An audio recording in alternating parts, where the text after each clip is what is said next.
Remue-Ménage. Je serai le président de tous les Sénégalais. Merci de votre fidélité. Nous sommes dans votre émission Remue-Ménage. Remue-Ménage. Tous les dimanches de 10h à 11h, Remue-Ménage épluche et décortique pour vous l'actualité de la semaine. Remue-Ménage reçoit des chroniqueurs, des politologues, des sociologues, des analystes, des universitaires, bref, tous les intellectuels. Remue-Ménage. Aux commandes ce dimanche, Binta Diallo. La crise casamançaise à la lumière de l'attaque de Niamalang, acte isolé ou acte terroriste, est-ce une conséquence du démantèlement des bases rebelles par l'armée? Quelle stratégie pour un règlement définitif du conflit casamançais? Pour en parler, Binta Diallo reçoit ce dimanche Aliou Tine, expert indépendant à l'ONU, ancien président de la RADDHO, ancien directeur régional d'Amnesty International pour l'Afrique de l'Ouest et du Centre, et Xavier Diatta, aviateur agricole, auteur du livre Fidjou du Terra, le fils du terroir, la crise casamançaise racontée à mes enfants. Remue-Ménage, dimanche, 10h-11h sur Radio Futur Média.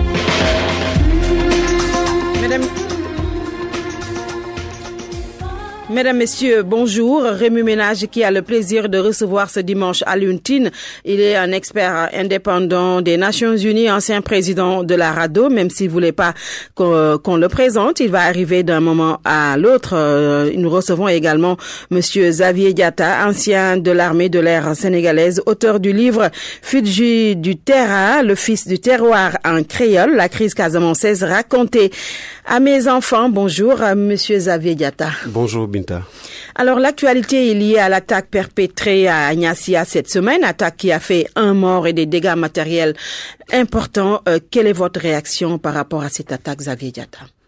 Ma réaction première serait d'abord de présenter mes condoléances à la famille de cette victime. Absolument. Qui malheureusement a perdu la vie lors de cette attaque. Bon, passé donc ce moment de condoléances, je dirais simplement que c'est encore un autre écueil qu'on vient de mettre encore au processus de paix. Et c'est vraiment désolant. Ce qui veut dire que cette attaque peut entraver le processus de paix. Non, je dis à la lecture, moi je suis un observateur, je regarde, je lis la presse et j'essaie de comprendre ce qui se passe.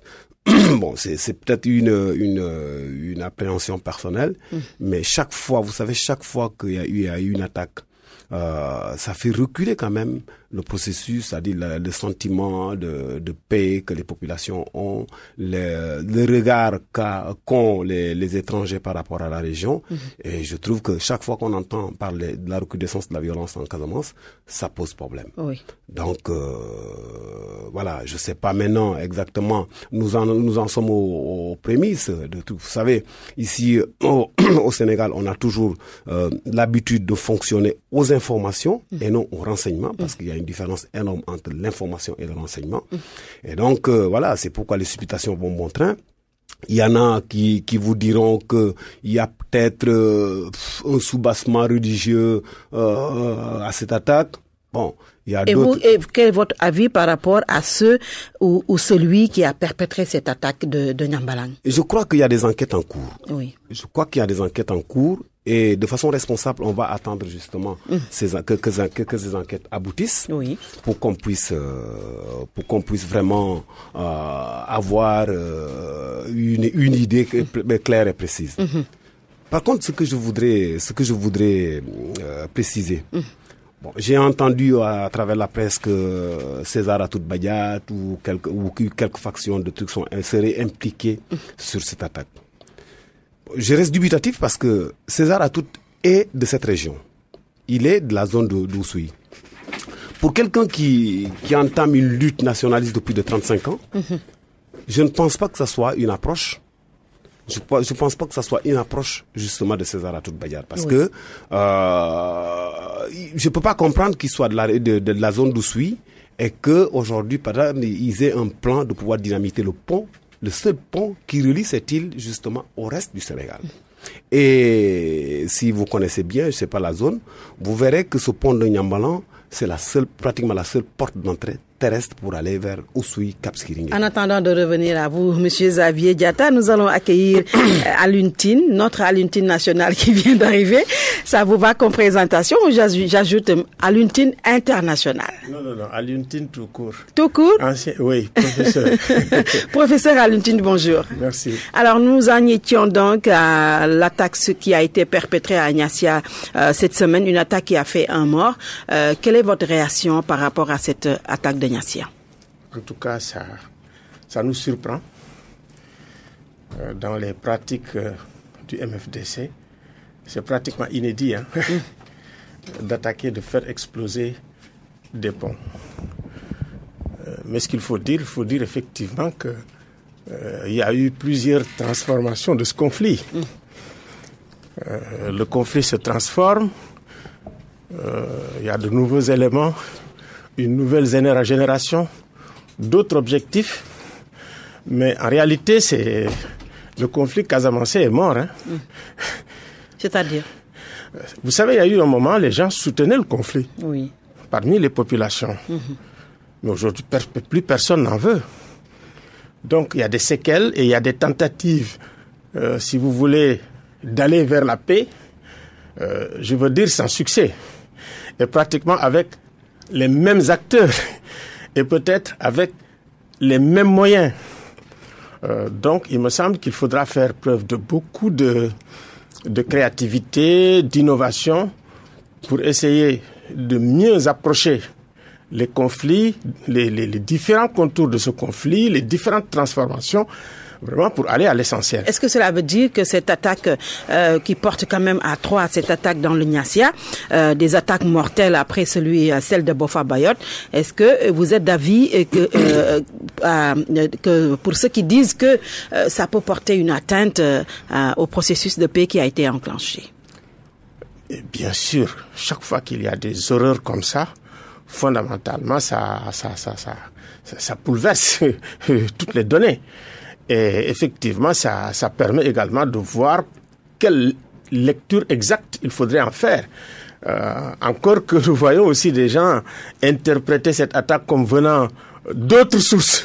Les gens disent effectivement ça pourrait être les djihadistes. Oui. De mon point de vue, il ne faut exclure... Et pour vous, ça peut être qui? Ce nouveau mode opératoire, on peut l'attribuer à qui? Ce qui est sûr, c'est que il ne faut exclure aucune hypothèse. Il faut travailler sur toutes les hypothèses par rapport au contexte nouveau qu'il y a au Sénégal. Le contexte djihadiste ne peut pas être exclu. Parce que les djihadistes aujourd'hui travaillent dans les périphéries. Soit dans les banlieues, effectivement, soit au niveau transfrontalier, ou également aussi, je veux dire, à l'intérieur du pays. Quand vous regardez, vous identifiez. C'est une stratégie que les djihadistes ont. Mais absolument rien ne peut prouver que ce soit des djihadistes qui aient fait cette attaque. Donc, de mon point de vue, il faudrait, je dirais encore, faire preuve de beaucoup de créativité, d'imagination, pour voir qu'est-ce qui ne va pas aujourd'hui en Casamance depuis Boffa Bayotte, qui est un signal quand même très fort. Parce que aussi il y a des intérêts concrets par rapport à ça. Et puis aussi ce pont de Niambalang, comme il dit, c'est extrêmement stratégique. Absolument. Voilà. Qu'est-ce qui s'est passé d'ailleurs pour que ce pont puisse être aussi vulnérable au point d'être attaqué en ce moment? Je pense qu'il faut redoubler de vigilance sur le plan de la sécurité des personnes et des biens en Casamance, ça c'est un. Et de deux, ça c'est très important, faire preuve d'imagination pour voir comment on peut renouveler les méthodes d'approche pour aller vers la paix très rapidement en Casamance. Justement, quelle explication donner à ce nouveau mode opératoire des attaquants Xavier Diatta, s'en prendre à des infrastructures mises en place par l'État du Sénégal pour désenclaver la Casamance? C'est quand même inédit qu'on aille jusqu'à vouloir faire exploser une infrastructure qui sert aux populations locales. Comme l'a dit le doyen Alioune Tine, c'est ce que je vous dis. Je vous dis, c'est inédit. C'est inédit et c'est incompréhensible. Si c'est le MFDC en tant que structure ayant une ambition d'avoir une certaine indépendance, je crois que le débat est biaisé. Parce qu'on ne peut pas vouloir engager une lutte nationaliste et détruire toutes les infrastructures économiques. Moi, ça me pose un problème. Et puis aussi, il faut voir la configuration du MFDC. Parce que le MFDC, aujourd'hui, il est configuré en factions. Ces factions, elles sont rivales. Oui.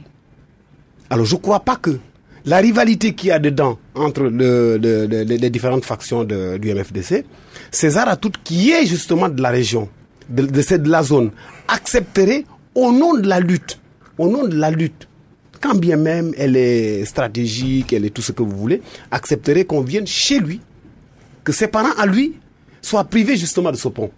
Donc c'est pourquoi je dis que c'est extrêmement important. Bon. Maintenant vous me demandez quelle solution. Moi je crois que si on regarde même la configuration du conflit. Le conflit à la base c'est quoi? C'est parti sur une jacquerie qui a abouti à ce qu'on connaît aujourd'hui.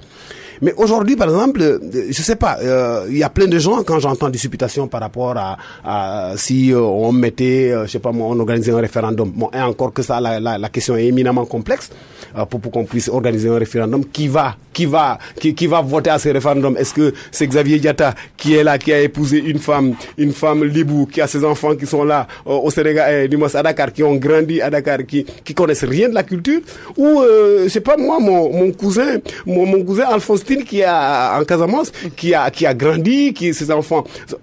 Est-ce que moi, ma famille est plus casamançaise que ces gens? C'est ça le problème. Mais donc, pour revenir à la question, c'est pour vous dire que cette question d'indépendance, c'est même insulter l'intelligence des Sénégalais. Parce que moi, Alioune Tine, qui est mon grand frère, on ne peut pas construire, on ne peut pas avoir un projet de construction d'une maison. On l'a construit, on finit les grosses œuvres. On va maintenant vers l'équipement. Je dis à Alioune Tine, je me mets de l'autre côté, je me mets à mon compte. Encore que moi, il faudrait que je puisse avoir l'honnêteté et la probité de dire à mon enfant que, écoutez, cette maison, c'est moi qui l'ai quittée. Parce que si je dis à mon fils, écoutez, la maison qu'occupe Monsieur Tine, cette maison, c'est moi qui l'ai construite, je crée un autre conflit que je laisse là, en sous-bassement, avant de mourir. Donc c'est pourquoi je vous dis que parler d'indépendance aujourd'hui, je crois que c'est complètement, comme il dit, on va revenir sur cette demande d'indépendance, mais aujourd'hui... Mon problème, c'est le désarmement. Oui. Et la circulation des armes dans la région. Avec bien sûr les conflits qu'il y a dans la sous-région, c'est très difficile de contrôler ce qu'il y a. Mais il me semble que si tant que les gens ne seront pas désarmés, ce qu'on appelle le DDR, démobilisation, désarmement, il me semble qu'il faut... Je comprends pas pendant 6 ans qu'est-ce qu'on a fait. Mais il est évident qu'aujourd'hui, moi je me suis dit, il faut que quand même ces structures qui s'en occupent, comme on dit, qu'ils soient évaluées. Nous allons revenir justement à cette recherche de paix définitive en Casamance. Mais est-ce qu'aujourd'hui, à Alioune Tine, le MFDC pourrait s'attaquer à des infrastructures de désenclavement alors que le mouvement a toujours protesté contre l'enclavement de la Casamance? Écoutez, moi, je dis pas est-ce qu'on peut faire, est-ce qu'on peut pas faire, qui a fait, qui n'a pas fait. Tant que nous n'avons pas fait des enquêtes et des investigations claires pour effectivement dire, tiens, écoutez, nous avons identifié sur la base de preuves très claires que ce sont ces gens qui l'ont fait pour tel ou tel objectif. Encore qu'aujourd'hui, il y a des enjeux nouveaux. Vous savez, il y a eu le bois, maintenant, il y a d'autres ressources qui sont là. Tous ces enjeux, vraiment, peuvent susciter des convoitises. Que ce soit des gens qui sont dans la lutte armée depuis très longtemps et qui croient à la Casamance, que d'autres qui n'ont que si vous voulez, des objectifs de s'enrichir. La délinquance, c'est ça aussi que j'appelle la transformation du conflit. Maintenant, tant que nous n'aurions pas étudié clairement le conflit, identifier les problèmes, les causes profondes et voir comment il faut avancer, je pense que on va faire des travaux de sensibilisation de ceci ou cela, faire des appels à l'extérieur. Ça n'aboutit pas à grand-chose. Il me semble qu'aujourd'hui, il faut faire une évaluation de tout ce qui a été fait. Qu'est-ce qui est bon? Qu'est-ce qui n'est pas bon? Et effectivement aussi voir dans quelle mesure on peut trouver d'autres acteurs. J'estime que ce sont les mêmes acteurs qui depuis, moi je suis là-dedans depuis les années 90, hein. Oui. On est dedans. Est-ce qu'on est dépassé? Est-ce que nos méthodes sont dépassées? RADDHO, oui. Comment? Avec la RADDHO qui a bien beaucoup sûr, travaillé. nous étions avec la Croix-Rouge, oui. On était chargés également du problème du désarmement avec l'accord de juillet qui est un accord qui était bancal, parce qu'on a vu dans quelles conditions cet accord a été signé, mais quand même, il y avait quelque chose, déjà. Mais là, c'est reparti. Nous allons toujours rester dans ce siège de l'attaque de Niassia. Nous allons parler de cette indépendance réclamée, autonomie de la Casamance, entre autres. Mais est-ce que, Xavier Diatta, cette attaque de Niambalang peut être liée à l'attaque de Boffa Bayotte? Comme il l'a dit, il faudrait qu'il y ait une enquête exhaustive.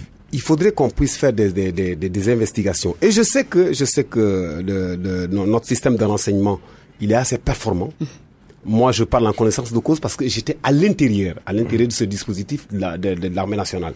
Donc, je sais que si on n'entend pas parler, c'est pas parce que les gens ne travaillent pas, mais les investigations sont en cours. C'est pourquoi je vous disais tout à l'heure, il serait trop tôt de vouloir s'avancer pour dire, écoutez, c'est telle ou telle personne qui est l'auteur de cette attaque-là. Laissons les professionnels faire leur boulot. Ensuite, on tirera les conclusions. Mais pour rebondir un peu justement aux énergies, vous avez parlé des énergies naturelles de la Casamance. Justement, je ne sais pas si on vous avait fait les ressources naturelles. Je ne sais pas si vous avez fait le link. On nous dit que Boffa a été relié à la Coupe du Bois. Ça, c'est ce que tout le monde dit. Je ne sais pas si c'est vrai ou si c'est faux. Là, il y a tout à l'heure, en lisant dans les réseaux sociaux, j'ai vu que on reprochait un peu aux pêcheurs qui sont victimes de ça d'avoir utilisé des filets de mailles tellement petits, voilà, des mailles serrées, et qui font. Donc, ça dit, on revient à la gestion des ressources naturelles. Donc, moi, je trouve que c'est extrêmement pertinent que le doyen Tine ait souligné cette question de ressources naturelles, qui devra être inscrite au cœur justement de la réflexion pour savoir exactement sur quel angle d'attaque on devait s'attaquer à ce conflit. Mais justement, après cette attaque de Boffa Bayotte à l'Untine, on a vu l'armée sénégalaise pilonner et même détruire les bases arrière du MFDC, ce qui a pu peut-être conduire à une dispersion des maquisards. Est-ce que l'armée a su bien gérer l'après Boffa Bayotte? Écoute, je saurais le dire très sincèrement, mais ce que je peux dire, c'est qu'on ne peut pas régler une guerre seulement avec des armes. Et on le sait. Si effectivement il n'y avait que les armes qui permettaient de détruire l'État islamique ou le djihadisme, on n'en serait pas là où on est aujourd'hui, par exemple, sur tout le Sahel, a fortiori sur la Casamance. C'est pour ça que j'ai dit qu'il faudrait effectivement entamer une réflexion pour essayer de voir l'ensemble, si vous voulez, des ressources qu'on peut utiliser pour aller vers la paix. Sinon, moi je vois que ce sont les mêmes acteurs, historiens, sociologues, des gens qui ont des liens assez étroits avec la Casamance qu'ils font. Mais de mon point de vue, il est bon aujourd'hui avec... Parce que c'est ça la transformation du conflit. On parle du bois, on parle de ressources. Et ce ne sont pas les mêmes acteurs qui sont en place. Ce ne sont pas les mêmes générations. Moi, je vois aujourd'hui des gens qui sont des leaders. C'était des plantons de Diamacoune. C'est eux qui faisaient qui prenaient le courrier. J'étais avec eux, je les connais très bien. Aujourd'hui, quand je les vois en première ligne, qui sont interviewés, qui prennent des positions, mais ils n'osaient pas parler au nom du MFDC. Ça aussi, c'est des changements. Parce qu'effectivement, ce ne sont pas des gens qui sont assez outillés, effectivement, pour bien parler, théoriser. Il y a eu des théoriciens, on les connaît. Mais maintenant, avec la transformation du conflit, qu'est-ce qu'il faut faire, comment il faut faire? Parce qu'il y a eu quand même un progrès énorme. Les gens aujourd'hui peuvent dire, écoutez, je suis indépendantiste. Et ça aussi, c'était notre travail. Dire que quelqu'un qui dit je suis indépendantiste, c'est une opinion qu'il exprime. Je pense que lutter comme ça, sur la base, si vous voulez, du verbe, parce que même le TA aujourd'hui a dit, tiens, on se dissout. De mon point de vue, je pense qu'il faut réfléchir et voir ce qui se passe dans le monde, même par rapport, si vous voulez, à ces luttes indépendantistes, pour voir que c'est totalement dépassé au moment où l'on parle de l'unité africaine. Donc, il me semble qu'il faut se battre sur la base des idées et sur une sensibilisation des gens. Et également sur le désarmement, parce qu'aujourd'hui, ce sont les armes qui sont en train de détruire ce continent. Et ça vient de partout. Et on a comme l'impression que les autorités publiques sont pratiquement impuissantes à veiller à la circulation des armes. Mais on ne fabrique pas des armes dans notre coin, d'où ils viennent. Et c'est avec une facilité extraordinaire. Maintenant aussi, les complicités à travers les frontières et le voisinage, mais il faut le dire parce que quand même, le MFDC a eu des complicités avec des gens qui sont nos voisins. C'est-à-dire que on ne peut pas brûler comme ça, c'est-à-dire que ce sont les Africains qui brûlent l'Afrique aussi. Je pense que toutes ces questions-là, les pays voisins, leur rôle, tous les pays, par exemple, il y a des pays qui ont été des pays aveugles pendant très longtemps et qui ont joué un rôle fondamental. On ne parle même pas d'eux. Donc, cette question, c'est une question à la fois nationale, circonscrite, mais également c'est une question régionale, sous-régionale. Donc, comment avoir les angles d'attaque? Il n'y a pas que Banjul, il n'y a pas que aussi la Guinée. Il y a aussi, bien sûr, d'autres pays qui sont dedans, qui ont entraîné, qui ont soutenu, qui ont donné de l'argent et tout, et qui avaient même un mécanisme qui était carrément à la présidence Soutaya, pour ne pas le nommer, la Mauritanie. Oui. Mais justement, la consolidation de la paix en Casamance, Xavier Diatta, est-ce qu'elle ne bute pas sur une absence de discussion sérieuse entre les différents acteurs du conflit? Je suis tout à fait d'accord avec vous. Je suis tout à fait d'accord avec vous. Depuis 2013, je dis bien depuis 2013 jusqu'à ce jour, il n'y a pas eu un dialogue sérieux entre justement l'État et le MFDC. Mais le doyen Tine l'a dit tout à l'heure. Vous savez, quand une guerre s'installe quelque part, il y a ce qu'on appelle l'économie de guerre. Et les fondés de pouvoir justement de cette économie de guerre-là, ils feront tout pour que chaque fois quand il y a une initiative, ou bien quand il y a une nouvelle tête qui s'imbrique dans le processus de paix, et ils savent que ça va vers la paix, mais ils font tout pour la faire capoter. C'est ça. Parce que si vous regardez même le contexte général même du conflit, vous allez voir, il y a eu certaines organisations que moi j'ai suivies, qu'on nous a fait croire que c'était des gens qui étaient impliqués dans le processus de paix, mais qui étaient aux antipodes vraiment de ce qui se fait de façon civilisée. Moi-même, je vais vous donner par rapport à ce qu'il dit. Vous savez, dans les années 2000, Wade nous a appelés. Moi, j'étais avec Sadir Nias, qui est en ce moment le secrétaire général. Oui. Il nous a mis, je me rappelle, il y avait Chérif El Walid Sey qui était là, il y avait lui. Oui. Il me dit, Alioune, nous voulions que vous nous aidiez pour qu'on entame le dialogue avec le MFDC. Ces deux vieillards-là, ils ne s'entendent pas. Et effectivement, Djamakoun et Sidi Badji ne s'entendaient pas. Djamakoun traitait Sidi Badji de Casamanquais. Vraiment, ils ne pouvaient pas parler. Mais quand nous avons pris l'initiative d'aller effectivement faire la médiation, personne n'était au courant. On l'a fait, on a vu Sidi Badji, on lui a parlé, il a accepté. Avec les Ablaï Djedjou, j'ai dit, formez-nous à peu près 5 personnes qui vont discuter avec les autres. Quand on a vu Djamakoun, il a dit, OK. Les 5 personnes sont venues, on les a rassemblées, c'était 10, 5. On a travaillé sur les termes, on a sorti un document et on l'a faxé. Quand la presse l'a eu, il y a des gens qui nous ont tapé dessus parce que c'était irréel. Mais il est évident qu'il y a certaines initiatives, quand vous les prenez, quand vous les faites, comme on dit, les fossoyeurs de la paix. Oui, absolument. Voilà. Ils arrivent et tant qu'ils ne sont pas au cœur de cette initiative, ils cassent tout. Mais il me semble qu'aujourd'hui, il faut prendre le taureau par les cornes et avancer. Oui. Et moi, pour avancer, je dirais que moi, je demanderais plutôt à l'État de prendre l'initiative. Bien sûr. Si vous remarquez, tous ces nouveaux leaders dont il a parlé tout à l'heure, il n'y a pas un seul leader qui s'est assis avec un ministre. Je ne parle même pas du président de la République. Il n'y a pas un seul leader qui s'est assis avec un ministre, ne serait-ce que pour échanger sur le truc-là. Et puis, moi, je crois que la stature, justement, d'homme d'État, de président ou de premier ministre ou de ministre, tout ça, chaque fois que vous arrivez à cette station, il y a quand même une certaine protection divine que vous recevez, une bénédiction divine qui fait que votre voix porte.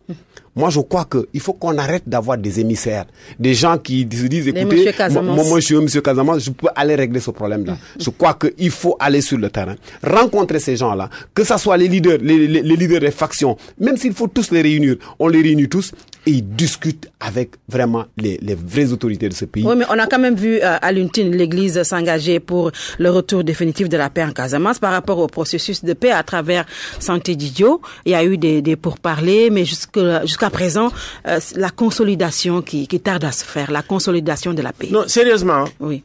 Santé Didio tout seul ne peut pas régler la chose. Sant'Egidio peut prendre d'excellentes initiatives, aller à droite, aller à gauche. Mais je vous donne un exemple. Le seul moment où on a approché de la paix, c'était à Banjul 1. Oui. C'était en 89. Vous savez, Diouf a mis tous les atouts en main parce qu'elle était à 1 an de l'élection présidentielle. Oui. Mais il y avait tout le monde. Tous les leaders du MFDC étaient là. C'était la première fois que je voyais Ansoumana Mané avec son chapelet à la main. On avait discuté. Il y avait Djamakoun, il y avait... tout le monde était là. Mais on avait fait un pas énorme. Mais après, il y a eu l'alternance. Il y a eu Foundiougne. Le président dit, je vais régler en 100 jours. Oui. Mais ça n'est pas la même méthode et ce n'était pas les mêmes personnes. Parce que quand même, il y avait une personne clé. Et je le répète, je le dis. Non, c'est Lamine Cissé. Le général Lamine Cissé. Le général Lamine Cissé. Oui. Qui a quand même une expérience énorme qu'il fait prévaloir dans toute la région aujourd'hui. Lamine Cissé qui parlait à, comment dirais-je, Ansoumana Mané. Mais qui lui parlait en manding. C'est le problème aussi, il faut prendre les ressources des gens qui sont dans la sous-région, sénégambiens, machin, etc., qui ont une expérience, qui sont sur le terrain. Quand vous prenez les trucs de renforcement de capacité de la sécurité et de la défense dans beaucoup de pays de la sous-région, c'était Lamine Cissé. Maintenant, je dis pas qu'il n'y a pas d'autres Lamine Cissé. Le général Niang aussi avait fait des pas assez substantiels. Maintenant, il faut que, effectivement, sur le plan politique, que des décisions fermes soient prises, que des gens soient engagés et que effectivement on essaye de réfléchir.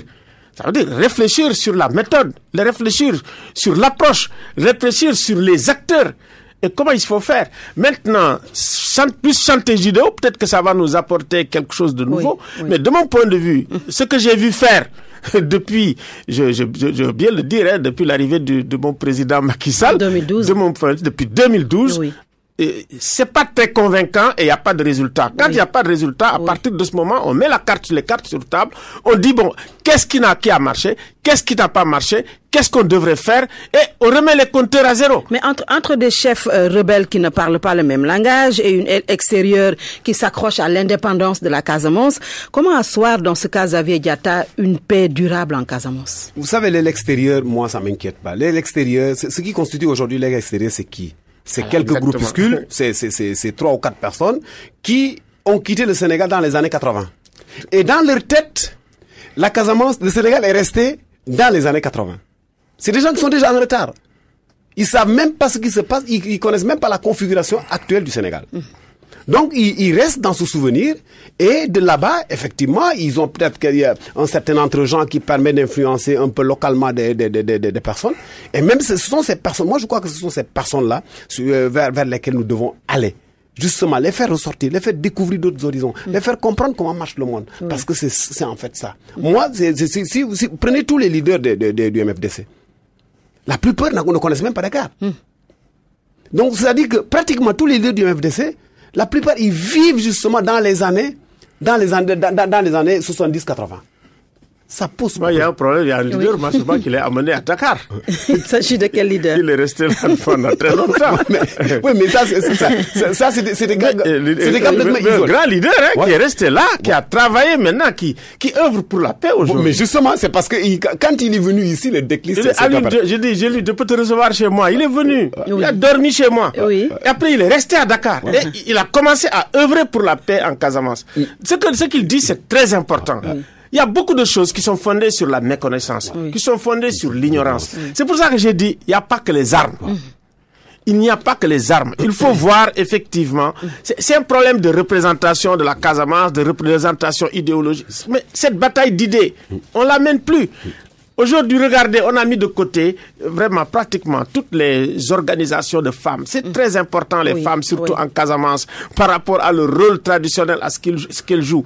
Ils ont joué un rôle fondamental pour la paix en Casamance. Mais on a affaibli la voix de la plupart des gens qui travaillent sur la Casamance. Ces voix-là, il faut voir comment il faut les renforcer leur rôle. Trouver également des gens, aujourd'hui, vous avez beaucoup de gens qui travaillent quand même sur la résolution du conflit, sur les médiations, sur les trucs. Il y en a. Nous, on n'était pas très formés à ça. On a été formés par la suite. Mais maintenant, il y a des gens qui sont très bien formés, qui peuvent travailler et puis prendre toutes les ressources, que ça soit les ressources religieuses qui ont joué leur rôle ici, que ça soit effectivement l'Église. L'Église, même en Casamance, a joué un rôle fondamental, vraiment dans les trucs. Donc, il faut aujourd'hui évaluer ce qui a été fait pendant 6 ans et dire, écoutez, sur cette base, qu'est-ce qu'on va faire, avec qui on va aller, parmi eux, parce que tout de même, ils sont dépositaires quand même d'une histoire, d'un background, d'un truc, et puis quel rôle l'État doit-il jouer en première ligne en tant que leadership pour l'arrivée de la paix en Casamance. Je pense que ça aussi, c'est très important. Mais si vraiment, il n'y a presque pas de responsable. Tout le monde est au même pied d'égalité. On fonctionne comme ça. Moi, je regarde ce qui se passe tous les jours que Dieu fait. Je ne vois pas de changement, mais les choses s'empirent. Quand les choses s'empirent, mais il faut se poser des questions, s'asseoir, discuter. Il faut donc évaluer. Vous terminez très rapidement sur... Oui, justement, sur cette question. Moi, je disais d'ailleurs, je ne sais pas si vous avez lu le témoignage que j'ai fait. Moi, je l'appelle pas livre. Les gens l'appellent livre. La crise casamançaise racontée à mes enfants. Je disais en conclusion que moi, je pense... intimement que nous devons aller vers une commission réconciliation vérité pardon. Il n'y a que ça aujourd'hui parce que vous savez beaucoup de personnes aujourd'hui interviennent dans la crise. Beaucoup d'organisations sont formées, mais la plupart des victimes ne se reconnaissent pas dans ces organisations-là. Et même les leaders de ces organisations ne connaissent même pas l'identité de ces victimes-là. On n'a jamais fait un bilan exhaustif pour essayer d'identifier pratiquement toutes les victimes que ce soit des victimes directes ou des victimes indirectes. Et tant qu'on n'a pas ce truc-là, il y a des gens qui vont avoir un sentiment d'être marginalisés par l'État. C'est d'ailleurs si vous avez suivi un peu dans les réseaux sociaux ce qui s'est passé pour Boffa Bayotte, il y a eu à un certain moment des populations qui se sont senties complètement marginalisées, que l'État ne peut pas protéger et qu'ils auraient recours, je sais pas si c'est la bonne version ou si c'est la mauvaise version, ils auraient recours justement à la rébellion. C'est tellement important. Il faut pas que la rébellion se substitue à l'État. Et pour ça, je dis qu'il faut qu'on aille dans chaque village, qu'on écoute toutes les victimes. Chaque victime, chacun comment il a vécu. Une telle commission, généralement, elle dure quoi? 1 an, 2 ans, 3 ans, même s'il faut 5 ans, même s'il faut 10 ans, vu le prix que nous avons payé jusqu'à présent, 35 ans, je crois que ça vaut le coup vers cette commission. Mais écoutez, vous marchez sur la langue, mais nous avons proposé ça et puis nous avons fait l'exercice à la RADDHO dans les années 2004. On a réuni tout le monde. On a vu des victimes venir vraiment accuser Djamakoun. Djamakoun était là et il a écouté. Donc je vous assure, c'est un excellent exercice. C'est cette espèce d'exorcisme collectif. Voilà, de neuf collectif. C'est comme ça que je l'ai appelé d'ailleurs. Et dans le livre.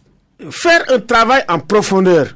Mais avoir une commission comme ça, mais une commission paix, vérité, on ajoute même justice et réconciliation par rapport aux crimes horribles qui ont été commis, pour qu'on essaye de voir comment on va aller. Aujourd'hui, c'est fait. Pour moins que ça, à Banjul, ils ont leur commission vérité et réconciliation maintenant, qui vont travailler. Mais moi, il me semble que il faut prendre le taureau par les cornes sur la question de la Casamançaise, de la crise casamançaise, parce que c'est le conflit qui a le plus duré. Et c'est un conflit de basse intensité. Voilà, c'est des éruptions de temps en temps qui suscitent beaucoup de paroles, beaucoup d'émotions, et puis après, on continue le petit train de vie, mais il faut mettre un terme à ça. Il est temps. Vous suivez Remue-Ménage qui reçoit aujourd'hui M. Alioune Tine, expert indépendant des Nations Unies, ancien secrétaire général de la RADDHO, et Xavier Diatta, auteur de Fudjitera, la Casamance racontée à mes enfants. L'autre actualité a très bien entendu au procès Imam Aliou Ndao et ses co-détenus.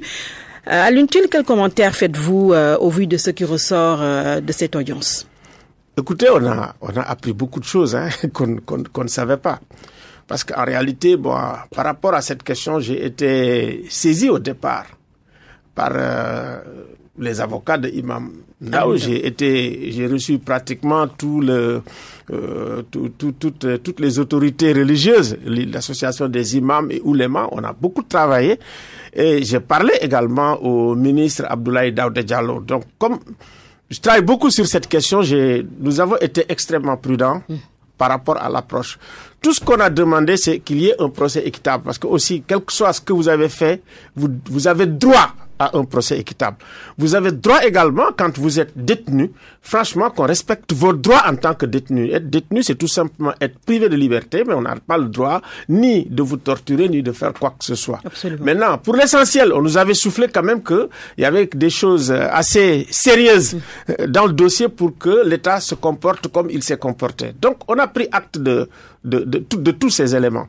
Mais au regard de tout ce qui s'est passé, il y a quand même mon ami Babacar Samb de Tombouctou Institute. Bakary Samb. Bakary Samb de Tombouctou Institute qui a fait une recommandation qui me semble extrêmement pertinente. Quelle est cette recommandation?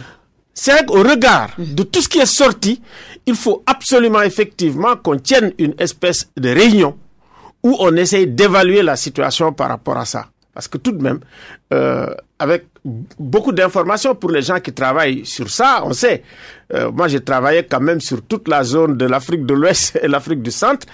Et je sais un tout petit peu comment ça se passe. Oui. Il y a eu un moment, le Cameroun n'était pas attaqué par les djihadistes. Oui. Il y a eu un moment, le Tchad n'était pas attaqué, ni le Niger. Est-ce que ça veut dire que les gens n'étaient pas là-bas? Si, les gens étaient là-bas. Ils étaient là-bas parce que c'est là-bas qu'ils achetaient les armes. Et c'est pour ça aussi que je dis les pays voisins, généralement, eux-mêmes, ils creusent la tombe dans laquelle ils vont être enterrés. Oui. Ils ont fermé les yeux. Toutes les transactions financières, ça se faisait dans ces pays. Puisque c'est le Nigeria qui était intéressé, les gens ont fermé les yeux. Résultat, quand ils ont mis un état-major commun, ils sont devenus l'ennemi ciblé par Boko Haram. Donc, dire effectivement qu'il n'y a rien au Sénégal, non. Il me semble qu'il faut être extrêmement vigilant parce que des sémiologues comme moi, je préfère même que tu me dises Alioune Tine, sémiologue. Moi, oui. Quand j'ai vu les professeur élèves... de sémiologie à l'université. Exactement. Quand j'ai vu les signes au Burkina Faso, bien avant, j'ai dit aux gens d'Amnesty Burkina, mais écoutez, j'étais à l'intérieur du pays. J'ai dit, mais vous là, vous avez des problèmes. Parce que je connais le Burkina depuis les années 90. Quand je suis arrivé aussi, j'ai vu ce que je ne voyais pas. Donc, les gens qui donnaient les ndogou, j'ai dit, mais vous, dans les villages, j'ai dit, mais il y a une transformation profonde dans vos villages. Quelque temps après, dès que ça a sauté, ils m'ont dit, ils nous l'avaient dit. Ici aussi, il faut qu'on redouble de vigilance, qu'on tire les leçons de tout ce qui s'est passé que les gens ne savaient pas, et que effectivement, concernant effectivement le renforcement de la paix, de la sécurité ici au Sénégal, du rôle de l'État, du rôle des services de trucs sécurité, du rôle des organisations de la société civile et des citoyens sénégalais, qu'est-ce qu'il faut faire? Alors, moi, je pense que c'est important. Vous avez un mot sur le procès Imam Ndao, Xavier Diatta? Contrairement au doyen Alioune Tine, moi c'est vraiment de très très loin que je suis le procès à travers les coupures de presse. Ce qui m'a frappé, c'est la construction de l'homme de Imam Ndao. J'ai écouté un peu ce qui a été relaté dans la presse. Mais comme il l'a dit, c'est une histoire qui est pendante en justice. On va attendre que ça se poursuive. Mais simplement vous dire que, vous savez, un État n'agit pas en fonction de l'information. L'État agit en fonction du renseignement. Parce que ça suppose que cette information a été recoupée, supposée, avant de pouvoir agir. Donc, si aujourd'hui l'État prend une quelconque direction, moi je ne peux qu'y souscrire. Je me dis que c'est des spécialistes, ils connaissent bien et qu'ils ont de la matière. Qu'ils ont de la matière, donc voilà. Le terrorisme qui secoue le monde et l'Afrique plus particulièrement à l'Untine, vous l'avez dit, par la précarité et la pauvreté des jeunes n'hésitent pas à s'engager dans le terrorisme. C'est le dernier rapport de votre ami Bakary Samb de Tombouctou Institute qui le révèle, qu'à la frontière entre le Sénégal et la Mauritanie, un sondage a été fait. 2% quand même, ça fait peur quand même si c'est pas trop un très fort pourcentage, mais ça fait quand même peur quand les jeunes n'hésitent plus à s'engager dans le terrorisme. Je pense que ce rapport, il est bon, parce qu'il alerte, je l'ai lu. Il dit les signes positifs. Et puis ici, il montre effectivement là où effectivement on devrait froncer le sourcil. C'est pas grave. Mais il me semble qu'il y a une chose qu'on ne prend pas en compte dans cette histoire-là. Comment se fait-il que vous puissiez avoir un système de représentation qui soit supérieur à tous les autres qui vous transforme en bombe. Il dit, vous transformez votre propre personne en bombe. Ça veut dire que l'objectif que je vise en mourant, il est tellement supérieur à tous les autres. Qu'est-ce qu'on me promet dans ma tête? C'est-à-dire que si on ne travaille pas dans les têtes, cette idéologie que j'appelle toxique, oui. Elle est toxique. Absolument. Quand effectivement, c'est aussi mortifère, ça pose des problèmes. Maintenant, qu'est-ce qui a permis à cette idéologie de prendre? C'est ça. Parce que c'est une narration qui doit être extrêmement puissante sur le plan symbolique. Oui. Je dirais aussi sur le plan pragmatique, sur le plan émotif. Parce que aussi, il faut voir que l'émotion, ça joue énormément. Les images jouent énormément. Et l'argent aussi, peut-être l'argent? L'argent, surtout et fondamentalement, parce que c'est là où l'État est absent. Prenez le Nord Mali, l'État est totalement absent. Les fonctions régaliennes réduites à leur plus simple expression. Les gens laissés à eux-mêmes. Oui. Donc, c'est un espace vide que ces gens viennent combler. Ils viennent avec leur argent, mais dans le package, il y a cette idéologie. Et qui est totalement étrangère à l'islam africain. Qui devient aussi aujourd'hui un peu supérieur à l'islam africain. Donc, ça veut dire que nous, même nos confréries sont interpellés pour le renouvellement de leur propre narration. Absolument. Et je pense que c'est dans le conflit, justement, des systèmes de représentation qu'il faut travailler aussi. Parce que les armes seulement, ça ne règle pas le problème. Regardez ce qui se passe au Mali aujourd'hui. Il n'y a plus de moyens. Tout le monde vient, surtout le Sahel. Aujourd'hui, il y a un déplacement géopolitique énorme, effrayant. Avec pratiquement, je dirais, toute la communauté internationale qui vient avec les armes et les moyens au Sahel. Mais face à des États qui sont totalement impuissants, qui n'ont pas de moyens. Je pense qu'il n'y a pas pire, je veux dire, comme on dit, comment dirais-je, renoncement de la souveraineté que ça. Maintenant, je pense que c'est une interpellation pour tous les Africains. Absolument. Ça veut dire les États, le leadership africain et tous sont tellement interpellés par ce qui se passe. Et maintenant, puisqu'il y a un déplacement géopolitique, vous avez un déplacement des acteurs. Parce que le modus operandi que les gens ont trouvé ces temps-ci à Tombouctou, à Gao, si vous lisez la presse, mais c'est effrayant. Ça veut dire les méthodes, les moyens que les gens ils ont. Ce n'est pas seulement le Mali que ça intéresse. Et ça, vraiment, j'attire l'attention des Africains là-dessus. Oui. Tous les Africains aujourd'hui devraient être mobilisés sur la question de ce qui se passe en Centrafrique actuellement. Voilà, c'est exactement. Centrafrique, c'est que, vous savez, la question de la gouvernance va revenir dans cette question. C'est très important. Fondamental. Et la question également du comportement de la classe politique. Parce que vous avez la classe politique. Qu'est-ce que les États font pour retenir les jeunes chez eux par rapport à la gouvernance locale dont vous faites l'état? C'est tellement important. Aujourd'hui, quand vous regardez un tout petit peu les gens qui ont les moyens, qui ont les ressources, que ce soit dans l'État ou ailleurs, il y a beaucoup plus une certaine gérontocratie. Quand on regarde aussi la classe politique et leur conception de la politique, quand vous regardez les ressources, ils dépaissent les États. Mais en Centrafrique, ils ont été au bout, ça veut dire au bout de cette logique du dépeçage de l'État. Et l'État n'existe plus. L'État a disparu. Il faut que dans le domaine de la gouvernance, les gens qui alertent, qui donnent des réflexions et qui donnent des recommandations, qu'on ne les méprise pas et qu'on les écoute. C'est extrêmement important. Xavier, par rapport à les jeunes qui sont déterminés à s'engager, c'est quand même grave. Oui, mais vous savez, comme il l'a dit, hein, c'est des jeunes qui sont formatés. On commence par quoi? D'abord, c'est les conditions, c'est-à-dire la santé économique du pays généralement, elle est tellement mauvaise que finalement, dans les bas-fonds des pays, on rencontre des jeunes qui sont laissés à eux-mêmes. Et effectivement, quand vous avez quelqu'un qui vient avec une idéologie, qui vous dit, écoute, je vous fais ça, vous croirez que c'est le sauveur. Et une fois que il s'installe, il devient votre ami. Et insidieusement, c'est comme ça que ça se progressivement. Et surtout que si on agite la fibre religieuse. Exactement. Surtout si on agite la fibre religieuse, c'est extrêmement dangereux. Parce que là, la controverse, elle est biaisée déjà. Oui. Hein? Il n'y a pas de débat. Parce que dès l'instant que vous apportez un avis contraire, on vous considère comme quelqu'un qui est en train de parler d'autre chose à part la religion en elle-même. C'est-à-dire que vous n'allez pas dans les préceptes même hérités par la religion. Et c'est là où les gens tombent dans le piège. Et une fois qu'on est dans le piège, je sais pas comment on va en sortir. Effectivement, comme il le dit, peut-être qu'il va y avoir des stratégies que les États vont développer, comme il le conseille, pour qu'on puisse s'en sortir. Mais je crois que ça va être quand même une affaire d'au moins une dizaine. On va terminer avec très rapidement Alioune Tine sur le terrorisme. Vous terminez? Non, mais moi, ce que je veux dire, c'est que seules les armes ne permettent pas de régler le problème. Absolument. De deux, je dis la question, si vous voulez, de la crise profonde de l'éducation, de l'absence d'éducation, qui a été palliée par d'autres systèmes de représentation, nous a permis d'en arriver là. Donc, il faut que non seulement qu'on maîtrise nos programmes en matière de système d'éducation, surtout religieuse. Les gens viennent, vous donnent une mosquée, vous donnent un institut, une université, et puis 10 ans après, vous avez des bombes humaines. Il faut qu'on réfléchisse à ça. Et puis également, ces pays, qui sont des pays qui sont censés effectivement nous aider, mais il faut qu'on les interpelle.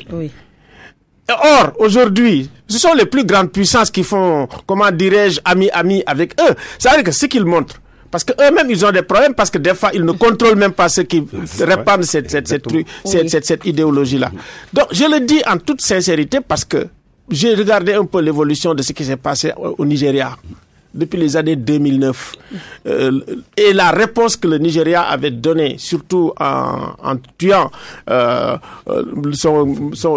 leader de Boko Haram, ils l'ont arrêté, ils l'ont tué en prison avec les menottes en main, et puis ils ont enlevé Mohamed Youssouf, les viscères, et tout le monde était là. C'est incroyable. Alors moi, j'avais tellement voulu qu'on parle de politique au Sénégal. Vous avez entamé la médiation sur 1 minute Alioune Tine par rapport à la loi sur le parrainage qui divise. Vous avez rencontré le chef de l'État. Alors, vous en êtes où? Écoutez, le parrainage, la loi a été votée. Sans débat. Moi, je n'ai pas consulté personne, mais maintenant je parle en mon nom, Alioune Tine. Je pense qu'aujourd'hui, il faut d'abord réconcilier les Sénégalais, les réconcilier avec leurs institutions et les réconcilier avec eux-mêmes. Parce que quand même, il y a un malaise qui est profond, qui est là, qui ne traverse pas seulement aujourd'hui l'opposition, parce que même la majorité vit un malaise. Même le parti présidentiel vit un malaise. Ça, il faut qu'on mette la balle à terre. Donc, de mon point de vue, le décret d'application doit être suspendu et ouvrir le dialogue à tout le monde. Et de mon point de vue aussi, là où on en est au Sénégal, avec effectivement tous les troubles, toutes les menaces qu'il y a dans la sous-région, il est bon, quand même les gens qui sont en prison, de les sortir et d'organiser un grand débat national avant les élections pour aller vers des élections pacifiques. De mon point de vue, il faut réfléchir sur ces questions-là, qui sont des questions de fond, pour quand même que le Sénégal soit réconcilié avec sa démocratie. Absolument. Parce que ce qui est arrivé le 19 avril, j'ai dit, c'est un basculement vers autre chose. Très bien. Par rapport à tous les acquis démocratiques. Merci beaucoup, Alioune Tine. Merci également à Xavier Diatta. Merci également à vous, chers auditeurs, d'avoir suivi. Bon dimanche. Merci.